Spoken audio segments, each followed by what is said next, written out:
The Play Mornings with Steph and John replay. Good morning, world. It is January 16th, 2024. On Play 103. That's right. Play, baby. Baby. Also, freezing cold out again. Minus Shocker. 35. Yep, I'm surprised. You're surprised? You're shocked? Yeah. I can't believe it. That's what happens when my eyes go outside. They're shocked by the cold. But also shocking is that AMA released some of their call numbers for the last week. Did they? Yeah, they said from Tuesday to Sunday, they had a record numbers of calls. 32,000 people calling into AMA and asking for a boost. Can you imagine?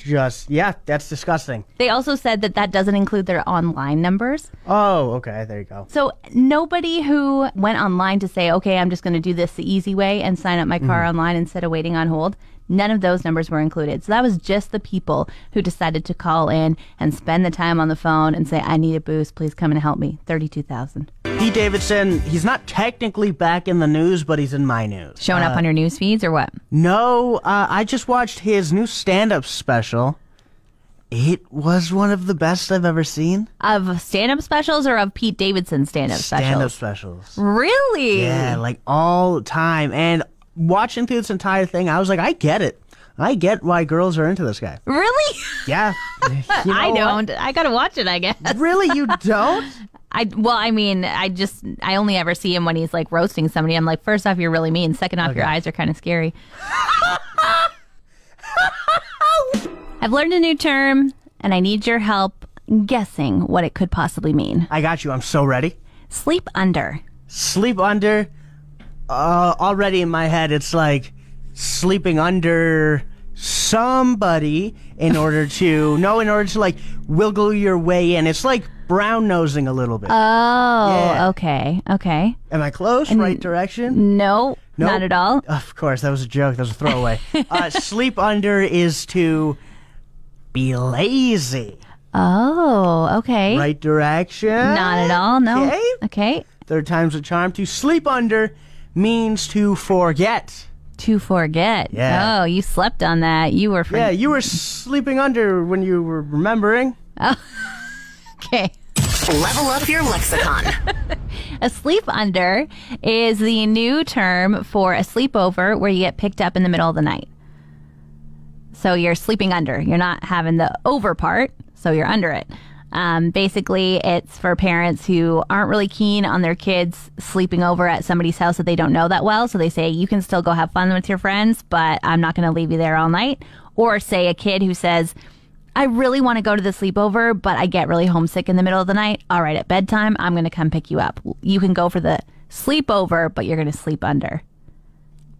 But then there's no sleep, right? Am I mistaken? It would just be picking your kid up. Yeah, but they have another term for it as well. So if you don't want to call it a sleep under, as you pointed out, there's no sleeping. Yep. I don't know when there is a sleeping at a sleepover anyway, so I think that's an interesting term. But you could also call it a late over.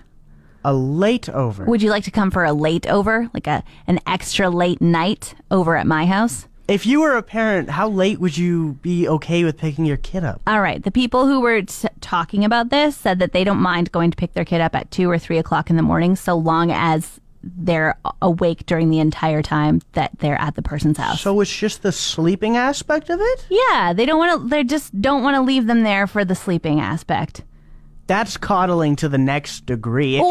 If you don't trust your kid to sleep over, why is he even going over? Sometimes you don't trust the parents that they're sleeping at. Then why are they even going over? Because they're going to be awake the whole time, cognizant, able to call and ask for help.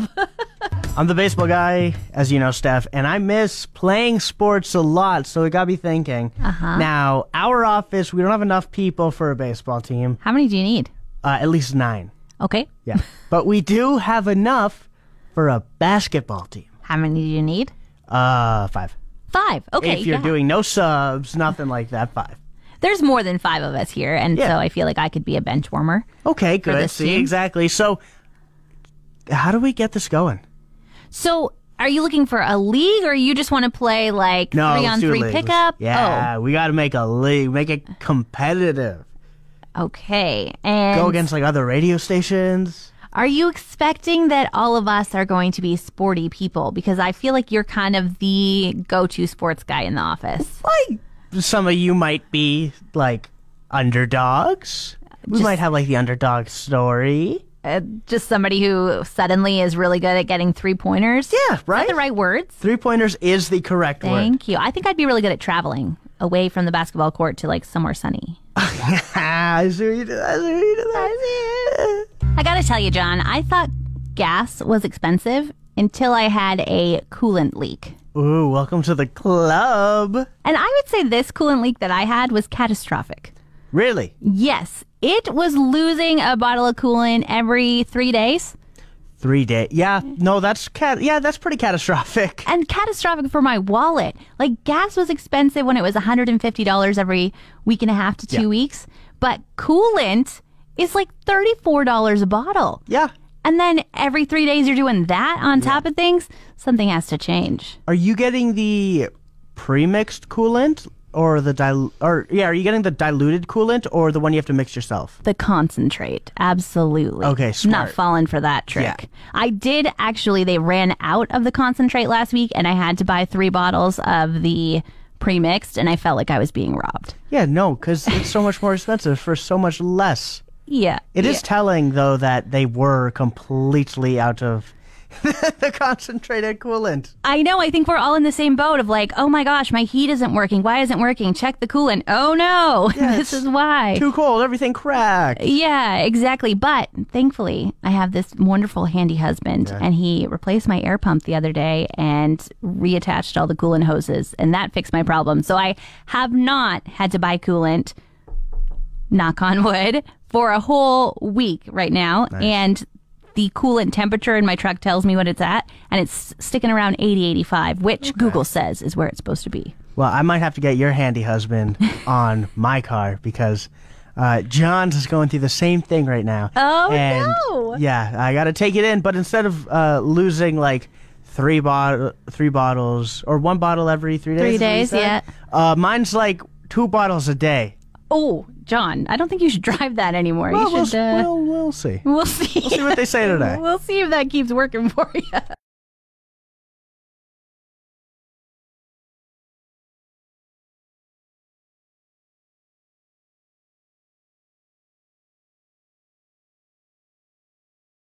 I've learned a new term for when the economy is having a rough time. Okay. It's called the lipstick effect. Have you heard of this?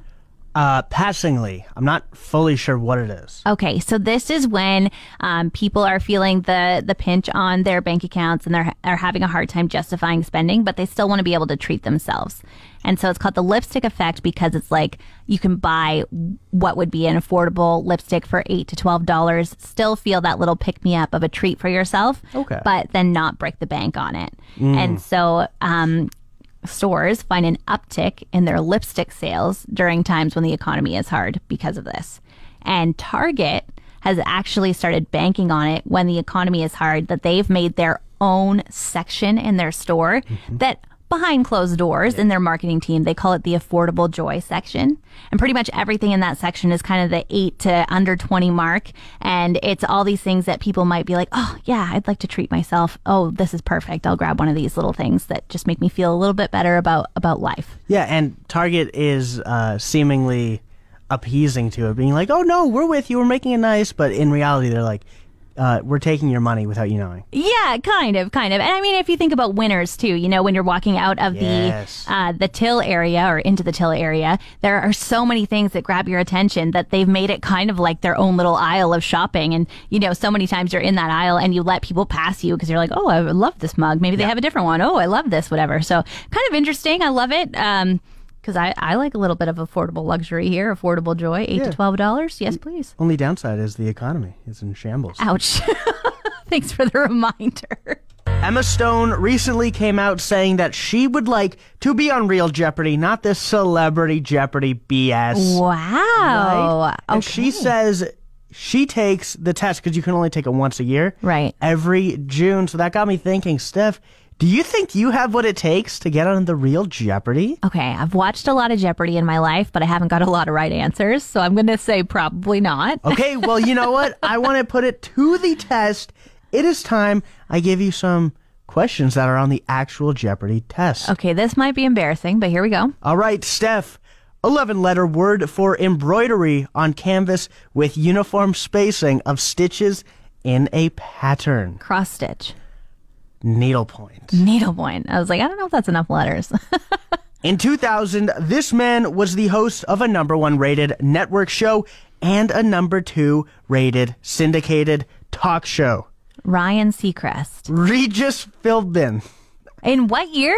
2000. Oh, pardon me. Yeah, Ryan Seacrest was a baby back then. He was just on American Idol. Okay. In a song from Chicago, you know Chicago, the famous Broadway play? Yes. We're told to give 'em the old, this title, give 'em an act with lots of flash in it. I have What are no we giving 'em? idea. The old college try? I don't know. Razzle dazzle. The old razzle dazzle. You're 0 for 3. 0 for 3. Okay, thank you. Okay, Steph, this one's easier. Is this okay? The song Drops of Jupiter by Train, you know, Yeah, know that one? mentions the best of one of these espresso drinks you've ever had. The best soy latte you've ever had. Ding, ding, ding! Okay, we gotta end it there. Yeah, end it on a high note. High note. Oh my god. Came across this strange story about a lady in Florida who listed her house for sale. She noticed some contractors out measuring her driveway. She went out and chatted with them, said, like, what are you up to? They said, oh, we're here to replace your driveway. She said, I didn't order that. They left. Must have the wrong address, they said. A week later, she came home to just a dirt path in front of her house, and a bulldozer had come, she saw on her doorbell cam, and completely removed her driveway, jackhammered it up, and she used the word stole all the concrete. Is concrete recyclable? Like, no way. I don't feel like you would steal concrete for any purpose. Like, wouldn't you just take it straight to the landfill? Yeah? And so she got a quote for how much it's going to cost to replace her driveway that was, quote unquote, stolen. Yeah, something she didn't do herself. And they said it was going to cost $10,000. What? Yeah. $10,000? Yeah, and there's nobody like responsible for it. This bulldozer company has not returned. They're uncontactable. The person who claimed to be a contractor measuring the driveway is nowhere to be found. And her real estate agent told her, you might just be a victim of a scam. What scam is that? What scam is that? Like, wouldn't you send the bill to the wrong address, Yeah. not the work to the wrong address? My thing is, maybe, like, I could see her not being victim to the scam, but her scamming being like, oh, somebody stole my driveway, giving somebody like $2,000 and making the insurance agency or whatever pay for a new driveway. But for her real estate agent to say she was part of a scam, something bigger has to be going on, and I can't even think about it. I know. I'm like, what kind of, maybe somebody needed some really heavy things. Yeah. And they were like, concrete. That's what we need. We need some chunks of broken up concrete. Meanwhile, they have a bulldozer available to them. Yeah. None of it makes sense, John. Can you rent bulldozers? Yes, you can rent them. But, I mean, then you would just go and follow a trail, right? Who rented the bulldozer? What's their phone number? Let's get back to them. But the lady ended up having to make a GoFundMe for herself because she just replaced the roof on this property and was trying to sell it. And then all of a sudden, of course, depreciation of value when you don't have a driveway anymore. Her neighbors came together, raised the $10,000, and then thankfully a concrete company came along and said, I'll donate the concrete for you. And so she donated the excess money to charity. But just such a bizarre thing to call it driveway theft. What if she got donated the same exact concrete as before? Hey, here you go. Here's all the broken up concrete. Yeah. Put it back together. It's a puzzle. Yeah. Thanks for listening.